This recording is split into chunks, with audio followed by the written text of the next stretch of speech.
dengan sempadan antarabangsa yang mungkin ditutup untuk beberapa tempoh yang agak lama. Sekarang, masa terbaik untuk rakyat Malaysia untuk meneroka negara ini, kata Menteri Pelancongan Seni dan Budaya Nancy Shukri. Salam sejahtera dan salam keluarga Malaysia. Yang saya hormati, saudari pengerusi, kombinasi intelektual kehakiman yang penuh berintegriti, rakan-rakan seperjuangan yang cukup berkredibiliti, seterusnya warga Dewan yang dekat di hati. Berdirinya saya di pentas perdana ini dengan penuh iltizam ingin menyebarkan sedikit dogma berpandukan tinta dan wacana para sarjana menerusi mauduk pidato saya, kelebihan melancong dalam negara. Sebelum bicara merungkai kata, eloklah kita cerakinkan definisi tajuk kita. Menurut Kamus Dewan edisi keempat, kelebihan membawa maksud perkara yang memberi faedah atau manfaat.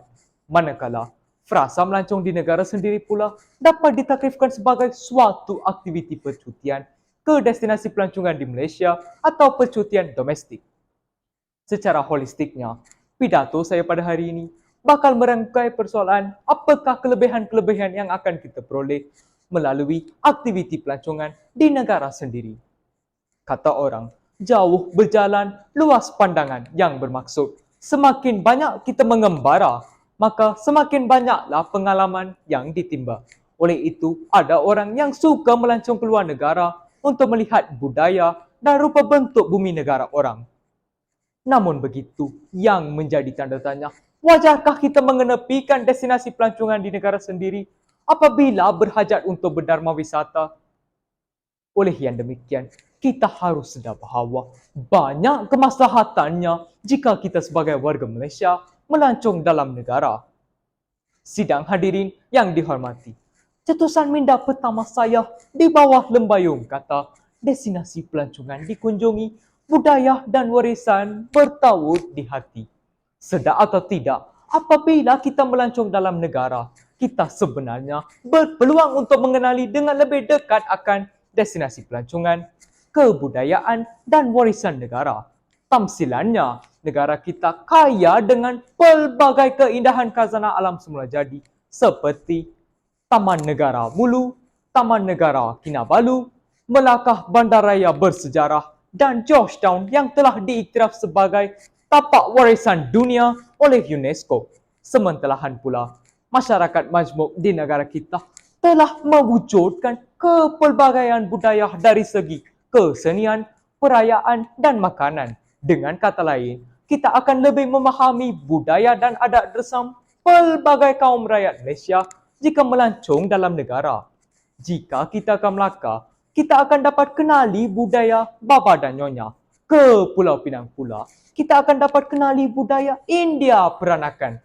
Kalau ke Kelantan pula, kita akan terhibur dengan kemerduan alunan dikir barat oleh masyarakat Melayu Kelantan. Keunikan budaya-budaya inilah yang menyebabkan negara kita diiktiraf sebagai destinasi pelancongan utama untuk bertahun-tahun. Oleh yang demikian, akan timbullah perasaan bangga dan cinta akan tanah air. Pendek kata, usahlah kita bersikap seperti lembu yang sentiasa melihat rumput di seberang lebih hijau daripada rumput-rumput yang sedang diragut. Hadirin yang dikasihi, cetusan minda kedua saya teruskan dengan lembayung kata, pelancong digamit, ekonomi dijana. Negara kita kaya dengan banyak pemandangan dan pengalaman. Kita ada makanan bertaraf dunia dan kita ada budaya yang kaya dan pelbagai. Itulah sebabnya kita diiktiraf sebagai destinasi pelancongan utama untuk bertahun-tahun. Oleh itu, rakyat Malaysia telah mengambil peluang ini untuk meneroka semua tempat yang terkenal. Hal yang demikian telah menyebabkan pertambahan bilangan pelancong domestik dan secara tidak langsung turut menjana pertumbuhan ekonomi negara. Hal ini secara tidak langsung akan menambah peluang pekerjaan dan perniagaan. Misalnya, industri perhotelan, taman tema, restoran dan pusat beli belah yang sinonim dengan industri perhotelan akan menawarkan banyak peluang pekerjaan dan perniagaan jika sektor ini berkembang. Pelbagai bidang kerjaya boleh dicipta daripada bahagian pengurusan hinggalah ke bahagian khidmat pelanggan. Buktinya, Lembaga Pembangunan Langkawi telah menjangkakan pendapatan industri pelancongan di negara ini akan mencecah sebanyak RM4.25 bilion juta pada tahun ini. Manakala Kementerian Pelancongan Seni dan Budaya telah menyasarkan ketibaan pelancong sebanyak 4.5 juta orang dengan pendapatan pelancongan sebanyak RM11.1 bilion bagi tahun 2022. Tuntasnya, pelancong tempatan memberikan impak yang besar kepada kemajuan industri pelancongan domestik. Cetusan minda ketiga dan terakhir daripada saya di bawah lembayung kata, kepuasan melancong maksimum, kosnya minimum.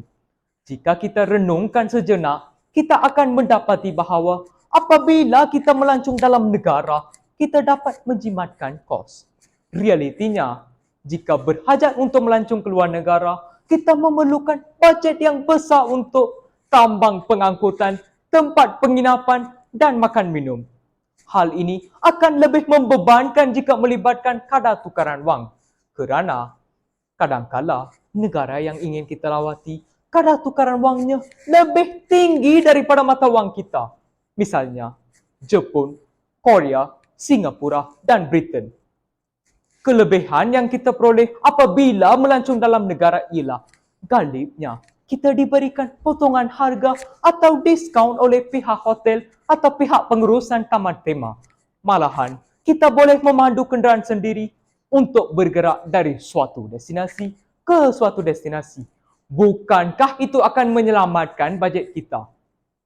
Selain kos pelancongan yang murah, kita juga dapat melawat ke pelbagai tempat menarik yang terdapat di Malaysia yang serupa destinasi pelancongan di luar negara. Segala-galanya ada di sini. Jika teringin ke Pulau Maldives, lawatilah Pulau Sipadan di Sabah. Jika teringin ke Venice, Itali, lawatilah Sungai Melaka. Jika teringin ke Las Vegas atau Macau, lawatilah Genting Highlands. Jika teringin ke New Zealand, lawatilah Kundasang Sabah. Tuntasnya, jika hendak melancong, ukurlah baju di badan sendiri. Kerana apabila kita melancong dalam negara, kita tidak perlu berbelanja besar. Hadirin yang dihormati, sebagai penutup tirai bicara pidato saya pada hari ini, konklusinya, pelancong domestik mampu memacu iklim ekonomi yang memberangsangkan.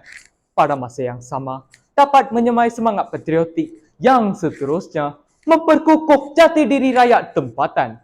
Oleh itu, pelbagai prakasa untuk memajukan industri pelancongan domestik hendaklah disokong oleh warga tempatan demi kelestarian industri berkenaan. Janganlah kita menjadi sokong yang membawa rebah. Akhirul kalam, melanconglah agar kita tidak menjadi seperti kata di bawah tempurung. Sekian, terima kasih.